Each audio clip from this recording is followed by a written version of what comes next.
آیا د کشتونو دا کاروبار جایز دی کو ناجایز دی؟ لکه نن سبا خلک عموما موټر سایکل په کشتونو باندې اخلي، ګاډي په کشتونو باندې اخلي، پروجونه په کشتونو باندې اخلي، ډېرې قصې قطارې داسې دي چې هغه نن سبا ټولې په کشتونو باندې دي. نو آیا دا کشتونه کول د دې دا کاروبار کول دا په شریعت کې جایز دی کو ناجایز دی؟ د دې جواب دا دی د کشتونو کاروبار چې په دې پوه کوم چې جایز دی کو ناجایز دی، د هغې نه وړاندې یو خبرې توقع دي، یو تمهید درته ږدمه. یو شی چې د چا ملکیت تراغه او هغه کس د دې مالک دی، اوس کوی دا په نقدو باندې خرڅوي، اوس کوی دا په قرضو باندې خرڅوي، اوس کوی دا په قسطونو باندې خرڅوي، اوس کوی دا په کمی باندې خرڅوي، اوس کوی دا په زیتی باندې خرڅوي، چې هر قسمه خرڅې ستا خپل ملکیت دی او خپل څیز دی، په کومه طریقه باندې چې خرڅې نو خرڅولی شي. خو چې کوم خلک د کشتونو کاروبار کوي هغه دې مسلې ته سوچ کوي د کشتونو د کاروبار دپاره یو څو شرایط دي، خو دا شرایط پکې موجود دي د کشتونو کاروبار جائز دی،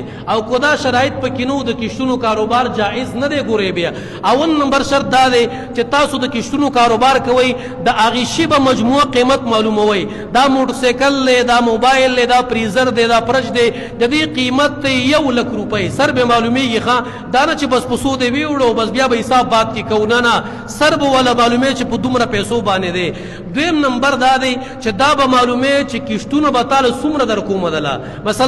8,000 به در کومه، 10,000 به در کومه، 15,000 به در کومه. دا به نه چې میاشت کې مې څومره تاله درکړې، دا نه، دا به نه ګوره ښه، معلومې به چې هره میاشت کې به 10,000 خامخا در کومه، 8,000 به خامخا در کومه. دریم شرط ولا دا دی چې د کشتونو موده به معلوموي چې ته ماله دا کشتونه راکې په کال کې پوره کې، په 8 میاشتو کې پوره کې، په 10 میاشتو کې پوره کې. هغه میاشتې به معلومې، داسې به نه چې زه مړه کال کې دې پوره کړی، کو 2 کې دې پوره کړی، کو 3 کې دې پوره کړی، نه نه، هغه نیټه به معلوموي چې دغې نیټه کې به تاله خپلې پیسې زه پوره کومه.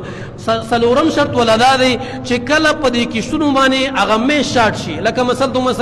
دې میاشت کې ما پیسې جمع نه کړلې، چې کوم سړي له کشتونه ورکوي هغه به ورته نه وي چې اوس ما له دې پسې اضافي پیسې راکړه، چې د اضافي پیسو مطالبه کوي. ګورې بې سود دی، بې ناروا ده. کو په دې باندې میاشت تېرېده، کو په دې باندې کال تېرېدو، کو په دې باندې 2 تېرېدل، او د کس په ټیم باندې کش ادا نه کړو، همغه پیسې به چې د کومو خبره ورسره شوې ده بقایات 10 روپۍ م سوا اخیستل سود دی، ناروا ده. او پنځم شرط ولا دا دی کو یو چا سره پیسې راغلي او د خپلې نیټې نه وړاندې ولا پیسې ورکوي، مثلا نیټه کال دی او دی ولا په 5مه میاشت ورکوي، دا به ورته نه وي چې زه 5 میاشتې وړاندې در کومه نو ماله پکې 1,000 روپۍ راکمې که، ماله پکې 3,000 راکمې که، ماله 10,000 راکمې که. نه نه، چې د کومو خبره ورسره شوې ده همغه پیسې به ورکوي، په خپل ټیم به ورکوي، سر به معلومي، نیټه به معلومي، کش به معلومي. کو دا شرایط پکې موجود دي د کشتونو کاروبار جائز دی، او کو په دې کې یو شرط موجود نه و بیا د کشتونو کاروبار ناروا دی، ناجایز دی.